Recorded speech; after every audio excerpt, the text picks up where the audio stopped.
Friends, ಎಲ್ಲರಿಗೂ ನಮಸ್ಕಾರ. ನಾನು ಇವತ್ತು ಸೋರೆಕಾಯಿಯಿಂದ ಪಲ್ಯ ಮಾಡ್ತಾಯಿದ್ದೀನಿ. ಬನ್ನಿ ಮಾಡುವ ವಿಧಾನ ನೋಡೋಣ. ನಾನು ಇಲ್ಲಿ ಸ್ಟವ್ ಆನ್ ಮಾಡಿ ಒಂದು ಪಾತ್ರೆ ಇಟ್ಟಿದ್ದೀನಿ. 2 ಸ್ಪೂನು ಎಣ್ಣೆ ಹಾಕ್ತಾಯಿದ್ದೀನಿ.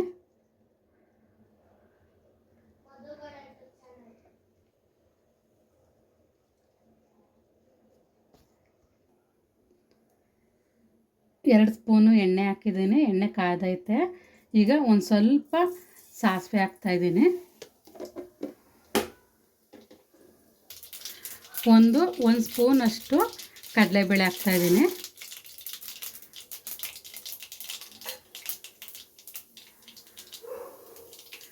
ಒಂದು ಸ್ವಲ್ಪ ಹಸಿ ಕರಿಬೇವು. ಇದನ್ನು ಸ್ವಲ್ಪ ಲೈಟಾಗಿ ಫ್ರೈ ಮಾಡ್ಕೊತಾ ಇದ್ದೀನಿ, ಬ್ರೌನ್ ಕಲರ್ ಬರೋವರೆಗೂ. ಕಡಲೆಬೇಳೆ, ಒಂದು ಅರ್ಧ ಟೀ ಸ್ಪೂನಷ್ಟು ಜೀರಿಗೆ. ಇಲ್ಲಿ ನಾನು ಒಂದು ದೊಡ್ಡ ಈರುಳ್ಳಿನ ಸಣ್ಣದಾಗಿ ಹೆಚ್ಚಿಟ್ಕೊಂಡಿದ್ದೆ, ಅದನ್ನು ಸೇರಿಸ್ತಾ ಇದ್ದೀನಿ. ಇವಾಗ ಎಲ್ಲನೂ ನೀಟಾಗಿ ಫ್ರೈ ಮಾಡ್ಕೊತಾ ಇದ್ದೀನಿ. ಈರುಳ್ಳಿ ಬ್ರೌನ್ ಕಲರ್ ಬರೋವರೆಗೂ ಫ್ರೈ ಮಾಡ್ಕೊತಾ ಇದ್ದೀನಿ. ಈ ರೀತಿ ಒಂದು ಸಲ ಟ್ರೈ ಮಾಡಿ, ತುಂಬ ಚೆನ್ನಾಗಿ ಬರುತ್ತೆ ಸೋರೆಕಾಯಿ ಪಲ್ಯ. ಈರುಳ್ಳಿ ಬ್ರೌನ್ ಆಗಿದೆ. ಇಲ್ಲಿ ನಾನು ದೊಡ್ಡ ಒಂದು ಸೈಜಿಂದ ಟೊಮೊಟೊನ ಸಣ್ಣದಾಗಿ ಹೆಚ್ಚಿಟ್ಕೊಂಡಿದ್ದೆ, ಅದನ್ನು ಸೇರಿಸ್ತಾ ಇದ್ದೀನಿ. ಇವಾಗ ಟೊಮೊಟೊನೂ ಸಹ ಮಿಕ್ಸ್ ಮಾಡಿ ಚೆನ್ನಾಗಿ ಫ್ರೈ ಮಾಡ್ತಾ ಇದ್ದೀನಿ.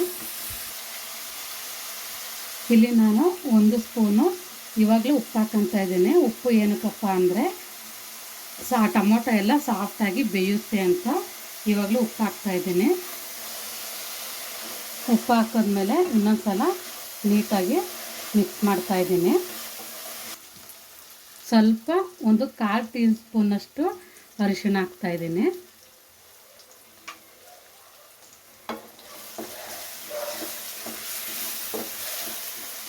ಇವಾಗ ಹೆಚ್ಚಿಟ್ಕೊಂಡಿರುವ ಸೋರೆಕಾಯಿ ಎಲ್ಲನ ಸೇರಿಸ್ತಾ ಇದ್ದೀನಿ.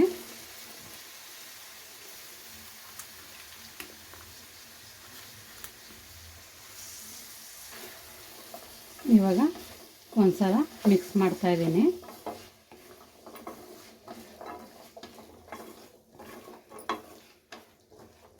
ಇವಾಗ ನಾನು 1.5 ಸ್ಪೂನಷ್ಟು ಸಾಂಬಾರು ಪುಡಿ ತಗೊಂಡಿದ್ದೀನಿ, ಇವಾಗಲೇ ಸೇರಿಸ್ತಾ ಇದ್ದೀನಿ.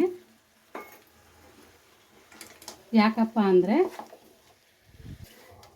ಸೋರೆಕಾಯಿ ಜೊತೆ ಸಾಂಬಾರು ಪುಡಿ ನೀಟಾಗಿ ಹೊಂದುತ್ತೆ ಅಂತ ನಾನು ಇವಾಗಲೇ ಹಾಕಿದ್ದೀನಿ.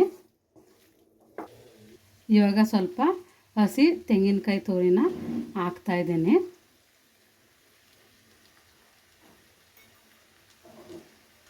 ಇವಾಗ ಒಂದು ಸಲ ಮಿಕ್ಸ್ ಮಾಡ್ತಾಯಿದ್ದೀನಿ. ನೋಡ್ತಾ ಇದ್ದೀರಲ್ಲ ಎಷ್ಟು ಚೆನ್ನಾಗಿ ಬಂದಿದೆ ಸೋರೆಕಾಯಿ ಪಲ್ಯ. ಇದಕ್ಕೆ ಜಾಸ್ತಿ ನೀರು ಹಾಕ್ಬಾರ್ದು, ಇದರಲ್ಲೇ ನೀರಿನ ಅಂಶ ಇರುತ್ತೆ. ಒಂದು ಅರ್ಧ ಲೋಟ ಹಾಕಬೇಕು ಅಷ್ಟೇ. ಇಲ್ಲಾಂದರೆ ತುಂಬ ನೀರು ಥರ ಆಗಿಬಿಟ್ರೆ ಪಲ್ಯ ಚೆನ್ನಾಗಿ ಬರಲ್ಲ.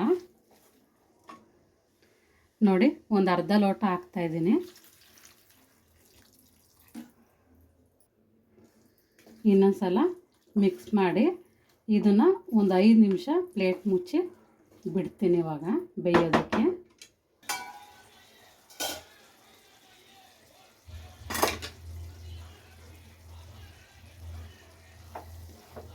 ಪಲ್ಯ ಬೇಯ್ತಾ ಇದೆ. ಇದೇ ಟೈಮಲ್ಲಿ ನಾನು ಸ್ವಲ್ಪ 1 ಸ್ಪೂನಷ್ಟು ಕಡಲೆ ಹಿಟ್ಟನ್ನ ನೀರು ಹಾಕ್ಕೊಂಡು ಮಿಕ್ಸ್ ಮಾಡಿದ್ದೀನಿ, ಗಂಟಿಲ್ದಿರೋ ಥರ.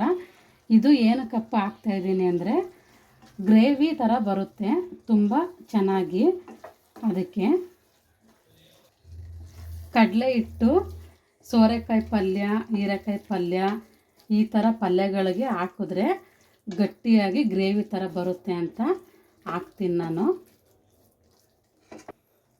ಇವಾಗ 1 ಹಿಡಿಯಷ್ಟು ಕೊತ್ತಂಬರಿ ಹಾಕ್ತಾಯಿದ್ದೀನಿ. ಕೊತ್ತಂಬರಿ ಹಾಕ್ಬಿಟ್ಟು ಇನ್ನೊಂದು ಸಲ ಮಿಕ್ಸ್ ಮಾಡ್ತೀನಿ. ಈ ಸೋರೆಕಾಯಿ ಪಲ್ಯ ಚಪಾತಿಗೆ, ದೋಸೆಗೆ, ರೊಟ್ಟಿಗೆ ಎಲ್ಲದಕ್ಕೂ ಚೆನ್ನಾಗಿರುತ್ತೆ. ಇವಾಗ ಪ್ಲೇಟ್ ಮುಚ್ಚಿ ಇನ್ನೊಂದು 5 ನಿಮಿಷ ಬಿಡ್ತೀನಿ. ಆರೋಗ್ಯಕರವಾದ ಸೋರೆಕಾಯಿ ಪಲ್ಯ ರೆಡಿಯಾಗಿದೆ. ನೋಡಿ ಎಷ್ಟು ಚೆನ್ನಾಗಿ ಬಂದಿದೆ. ಯಾರಿಗೆಲ್ಲ ಈ ರೆಸಿಪಿ ಇಷ್ಟ ಆಗಿದೆ ಅವರೆಲ್ಲ ಲೈಕ್ ಮಾಡಿ, ಶೇರ್ ಮಾಡಿ, ಕಮೆಂಟ್ ಮಾಡಿ, ಸಬ್ಸ್ಕ್ರೈಬ್ ಮಾಡಿ, ಬೆಲ್ ಐಕನ್ ಪ್ರೆಸ್ ಮಾಡೋದನ್ನು ಮರಿಬೇಡಿ. ಎಲ್ಲ ಇದೇ ಥರ ಸಪೋರ್ಟ್ ಮಾಡಿ. Thank you for watching.